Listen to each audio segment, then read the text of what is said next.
तो इंडिया में एक अट्रैक्टिव इंसान होना, साथ ही साथ एक अच्छी लाइफ, एक वैल्यूएबल लाइफ होना, एक बहुत ही ना रेयर चीज़ होती है, एक बहुत ही मुश्किल चीज़ होती है। इंडिया में देखो एक कॉमन चीज़ भी होती है कि यहाँ पे जितने भी लोग होते हैं मेजॉरिटी में, वो हैं एवरेज। और एक एवरेज इंसान का देखो एक बहुत ही स्ट्रॉन्ग कनेक्शन होता है उसकी पॉट बेली के साथ, उसके ढोलक जैसे पेट के साथ। जितने भी तुम यहाँ पे एवरेज इंसान देखोगे उनका एक बड़ा सा पेट होता है। हमें लगता है कि वो फ़ैट है, ओबीस है। हम बस उन्हें देखो ये चीज़ें बोल देते हैं, लेकिन ये बहुत ही ना इनकम्प्लीट चीज़ है। उनका बस देखो पेट ही बड़ा होता है, उनके हाथ पैर काफ़ी नॉर्मल होते हैं, बहुत ही पतले से होते हैं। तो क्योंकि तुम्हें पता नहीं है कि वो ऐसे क्यों होता है, तो तुम भी उनमें से एक बन सकते हो। तो एक आईना देखने के लिए तुम तैयार है ना? तो देखो इनमें सबसे पहली चीज़ होती है इंसुलिन का प्रोडक्शन ज़्यादा हो जाना। हमारी बॉडी में ना एक ऑर्गन होता है जिसे बोलते हैं पैनक्रियास। तो पैनक्रियास प्रोड्यूस करता है एक हार्मोन को जिसे बोलते हैं इंसुलिन। इंसुलिन क्या करता है, देखो जो हमारी बॉडी में ग्लूकोज होता है उसको ना हमारे सेल्स तक पहुंचाता है, जिससे कि हमें खाने से ना एनर्जी मिल पाती है और हमारी बॉडी में देखो जान आती है। इसी तरीके से देखो जो भी हम खाना खाते हैं उससे हमें एनर्जी मिलती है जब इंसुलिन हमारे जो सेल्स होते हैं उसमें ग्लूकोज को डाल पाता है। अब मान लो तुम बहुत ही गंदा खाना खाते हो, तुम बहुत ही शिट खाना खाते हो जिसमें देखो बहुत ही रिफाइंड कार्ब्स हैं, बहुत ही शुगर है। इससे क्या होगा, जो तुम्हारा इंसुलिन और जो तुम्हारी सेल्स होते हैं इनके बीच का एक कनेक्शन होता है टूट जाएगा। वो यहाँ पे ना एक दूसरे के साथ अच्छे से रिएक्ट कर नहीं पाएंगे। तो जो पैनक्रियाज होगा वो ज़्यादा इंसुलिन को प्रोड्यूस करेगा बॉडी में, जिससे कि जो ग्लूकोज है वो सेल्स में जाए। तो इससे होता क्या है कि हमें ना ज़्यादा भूख लगती है फिर, और हम ज़्यादा खाना खाते हैं, जिससे कि हमारा वेट बढ़ जाता है। और देखो इसी के साथ साथ तुम्हें एक मेजर दिक्कत भी हो सकती है, वो है डायबिटीज़ की। क्योंकि मान लो जब तुम्हारा जो इंसुलिन होता है वो ग्लूकोज को डिलीवर नहीं कर पाएगा सेल्स तक, तो जो तुम्हारा ग्लूकोज होगा ना वो ब्लड में ही मिलते रहेगा, जिससे कि डायबिटीज़ हो जाती है। तभी एक डायबिटीज़ वाला जो पेशेंट होता है बार बार ना खाना खाता है, उसे बहुत भूख लगती है, क्योंकि उसके सेल्स में ना ग्लूकोज ही नहीं जाता अच्छे से, तो बॉडी में कोई जान नहीं आती है। तो इसके बारे में तुम सोच के चलना, अपनी डाइट को फिक्स करो और अपना जो एक वर्कआउट प्लान होता है देखो उसे स्टार्ट करो। तुम्हें देखो एक सस्टेनेबल डाइट प्लान को फॉलो करना चाहिए, ना कि एक एक्सट्रीम डाइट प्लान को, जिससे कि तुम्हारे लिए भी बोरिंग ना हो, तुम्हारे लिए भी मुश्किल ना हो। तुम देखो घर का भी खाना खाओ, बाहर का भी खाओ। अगर एक महीने में तुम 25 से 26 दिन देखो घर का खाना खाते हो तो वो ठीक है। 4 से 5 दिन देखो तुम बाहर का खा सकते हो। और साथ ही साथ तुम्हें जो प्रोसेस्ड फूड होता है, जो पैकेट वाला खाना होता है, उसे भी लिमिट में कंज्यूम करना चाहिए। सेम चीज़ देखो 4 या 5 दिन चलेगा। इससे ज़्यादा करते हो तो अपने रिस्क पे करना, देखो मैं कुछ कह नहीं सकता, फिर तुम्हारी हेल्थ बिगड़ सकती है। तो इसके बारे में एक बार सोच के चलना, एक आईना देख लो। साथ ही साथ देखो एक वर्कआउट को फॉलो करो, कोई भी वर्कआउट देखो, घर पे करो, बाहर करो, कुछ भी करो। घर का देखो चाहे झाड़ू पोछा ही लगा लो, कुछ भी कर लो, जिससे कि जो तुम्हारी फिजिकल एक्टिविटी है वो भी हो जाएगी, तुम्हारे जो हाथ पैर है वो भी काम में आ जाएंगे। इसके बाद बारी आती है टाइप्स ऑफ फैट की। एक इंसान की बॉडी में ना दो टाइप के फैट्स होता है मेजर। पहला होता है देखो सबक्यूटेनियस फैट, दूसरा होता है विस्टल फैट। एक मेल की बॉडी में जो सबक्यूटेनियस फैट होता है वो थोड़ा सा कम होता है एज़ कम्पेयर टू फीमेल, और एक मेल की बॉडी में जो विस्टल फैट होता है वो थोड़ा ज़्यादा होता है एज़ कम्पेयर टू फीमेल। देखो जो सबक्यूटेनियस फैट होता है उसे ना हम देख सकते हैं, पिंच कर सकते हैं, फील कर सकते हैं।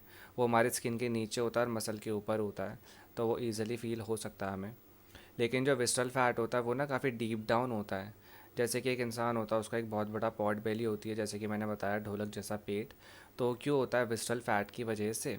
लेकिन जो विस्टल फैट होता है उसे ना हम फील नहीं कर सकते, उसे हम ऐसे टच नहीं कर सकते, क्योंकि वो काफ़ी डीप डाउन होता है, काफ़ी अंदर होता है हमारे एब्डोमेन में। देखो जब भी एक इंसान का पेट निकलता है, बिल्कुल ही राउंड सा पेट, बिल्कुल फूला हुआ पेट, उसे ना तुम ऐसे फील नहीं कर सकते, उसे ऐसे खींच नहीं सकते तुम। जैसे कि हमारे थाइस में फ़ैट होता है या फिर हमारे आर्म्स में होता है, ऐसा कुछ। वो बिल्कुल डिफरेंट फ़ैट होता है, क्योंकि देखो अंदर है विस्टल फैट, बाहर से नहीं है। तो उस अंदर वाले फ़ैट की वजह से क्या होता है, हमारे इंटरनल ऑर्गन्स, हमारे लिवर, किडनी, हमारे हार्ट हेल्थ को भी देखो बहुत ही दिक्कत होती है। तो हमें बहुत ही गंदी गंदी बीमारी हो सकती है, हमें हार्ट अटैक, कैंसर या फिर और कोई बीमारी होती है। साथ ही साथ हमें देखो ब्लड प्रेशर की बीमारी होती है, क्योंकि इतने बड़े पेट के साथ जो हमारी आर्टरीज़ होती हैं वो भी बिल्कुल ख़राब हो जाती हैं। तो हमारे दिल को देखो एक्स्ट्रा काम करना पड़ता है खून को पंप करने के लिए। तो देखो विस्टल फैट को तुम ऐसे देख तो नहीं सकते, फील भी नहीं कर सकते, लेकिन अगर तुम किसी इंसान की पॉट बेली देखो, तो एक बहुत बड़ा पेट या फिर तुम्हारा बहुत बड़ा पेट है, तो इसका बस एक ही मतलब है कि जो तुम्हारा विस्टल फैट है वो बढ़ चुका है, जो तुम्हारे लिए काफ़ी रिस्की है। वेल देखो अब बात करते हैं दोनों बढ़ते किससे हैं। जो सबक्यूटेनियस फ़ैट होता है और विस्टल फैट होता है, ये देखो तब बढ़ता है जब हमारा मेल हार्मोन, जिसे हम टेस्टोस्टेरोन बोलते हैं, वो कम हो जाता है। क्योंकि देखो टेस्टोस्टेरोन की वजह से ही हमारी बॉडी में फ़ैट का डिस्ट्रीब्यूशन और रेगुलेशन होता है। अगर हमारी बॉडी में मेल हार्मोन कम हो गया तो क्या होगा, हमारी बॉडी में जो फ़ैट होता है एक जगह पे इकट्ठा हो जाएगा, वो डिस्ट्रीब्यूट होगा नहीं। इसको फिक्स करने के लिए देखो तुम्हें डॉक्टर पे जाना चाहिए, अपना टेस्ट कराओ। जो टेस्टोस्टेरोन का टेस्ट होता है उसका टेस्ट कराओ, 300 से 1500 के बीच में जो होता है। डॉक्टर से पूछो कि जो तुम्हारा टेस्टोस्टेरोन है उसका लेवल क्या है। मैं तुम्हें बता देता हूँ, देखो तुम्हारा जो टेस्टोस्टेरोन है वो 300 नैनोग्राम से लेकर 1000 नैनोग्राम के बीच में हुआ तो ठीक है। वह अगर तुम्हारा एक बहुत ही बड़ा पेट है तो इसका मतलब ये है कि तुम्हारा जो टेस्टोस्टेरोन है वो 300 नैनोग्राम से भी कम है। तो देखो इतने कम टेस्टोस्टेरोन के साथ तुम्हारी जो हेल्थ होती है काफ़ी क्रिटिकल हो सकती है। तो इसके बारे में तुम्हें अवेयर होना चाहिए, कोई ना कोई देखो सप्लीमेंट लो, दवाई लो और उसे लंबे टाइम तक तुम्हें खाना चाहिए। साथ ही साथ देखो धूप सेकनी चाहिए तुम्हें, विटामिन डी लो। इसकी कैप्सूल्स भी आती है तो वो भी ले सकते हो। कोई ना कोई देखो वर्कआउट करो और साथ ही साथ देखो अपनी जो डाइट होती है, जो शिट डाइट तुम खा रहे थे उसे देखो हटा दो। अगर अपने हेल्थ के बारे में देखो कुछ करना है तो तुम्हें एक अच्छी डाइट को फॉलो करो जिसमें कि फ्रूट्स हो, वेजिटेबल्स हो, वाइटामिन और मिनरल्स हो, जो कि थोड़ा सा अच्छा खाना हो तुम्हारे लिए, जो तुम्हारी हेल्थ को थोड़ा अच्छा बनाए। अब देखो तीसरी चीज़ होती है सेरोटोनिन की कमी। देखो सेरोटोनिन एक हार्मोन होता है, एक न्यूरोट्रांसमीटर होता है, एक मैसेंजर जो कि हमारी पूरी बॉडी में मैसेज छोड़ता है, जिसकी वजह से हमें देखो चीज़ें पता लगती हैं, फील होती है, हम कोई ना कोई डिसीजन लेते हैं। और सेरोटोनिन की वजह से देखो बहुत सारे लोगों का ना जो मेटाबॉलिज्म होता है, जो डाइजेशन होता है, बिल्कुल ख़राब हो जाता है, जिससे कि उनकी एक पॉट बेली आ जाती है। क्योंकि ख़राब मेटाबॉलिज्म में देखो जो कैलोरीज होती हैं उनको पचाना बहुत मुश्किल होता है। तो एक पॉट बेली आना एक बहुत ही ऑब्वियस चीज़ होती है। देखो सेरोटोनिन ख़राब किन चीज़ों से होता है, हमारी गंदी आदतों से, जैसे कि स्मोक करना, ड्रिंक करना, कोई ना कोई नशा करना। अगर इन चीज़ों को तुम हटाओगे नहीं तो देखो तुम्हारा शरीर बिल्कुल ही सड़ जाएगा, तो उसके बारे में सोच लेना।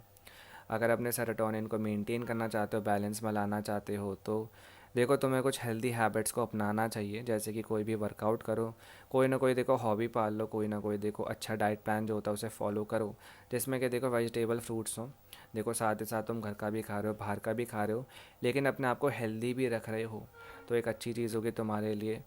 इसको समझ के रखना। देखो सेरोटोनिन अगर कम हुआ तो फिर से देखो तुम्हें मूड स्विंग होंगे, डिप्रेशन आ सकता है।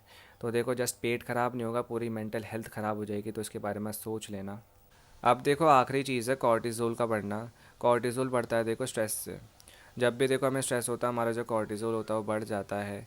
तो कॉर्टिज़ोल अच्छा भी होता है, एक बुरा भी होता है। कॉर्टिज़ोल की वजह से हम अच्छे डिसीजन भी ले पाते हैं, लेकिन डिपेंड करता है कि देखो तुम कितने लंबे टाइम के लिए स्ट्रेस ले रहे हो। मान लो कल तुम्हारी एग्जामिनेशन है और तुमने अभी तक कुछ पढ़ा नहीं है, तो यहाँ पे तुम्हें स्ट्रेस होगा, तुम्हारा जो कॉर्टिज़ोल होगा बढ़ जाएगा।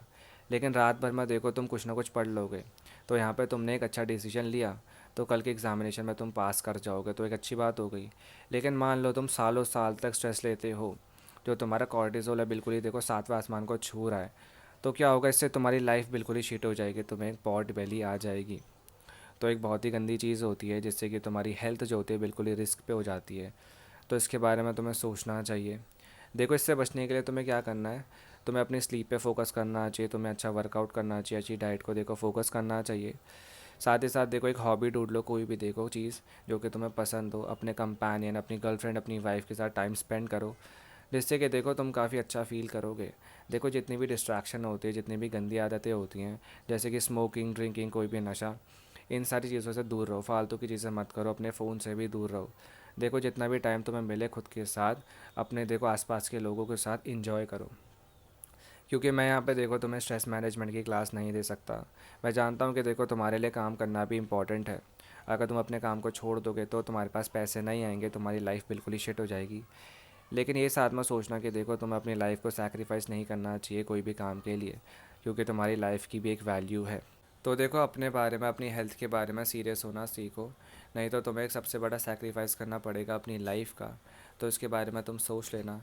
जितनी भी देखो चीज़ें मैंने बताई इस वीडियो में, 4 चीज़ें, उनमें से देखो अगर तुम किसी पे भी फोकस करते हो तो बाकी चीज़ें देखो अपने आप इम्प्रूव होना स्टार्ट हो जाएंगी और तुम एक एवरेज इंसान नहीं रहोगे। तो ये था तुम्हारे लिए एक बहुत ही बड़ा आईना। इस वीडियो से अगर तुम्हारी थोड़ी भी हेल्प होती है तो खुद को एक थैंक यू बोलना। बाय।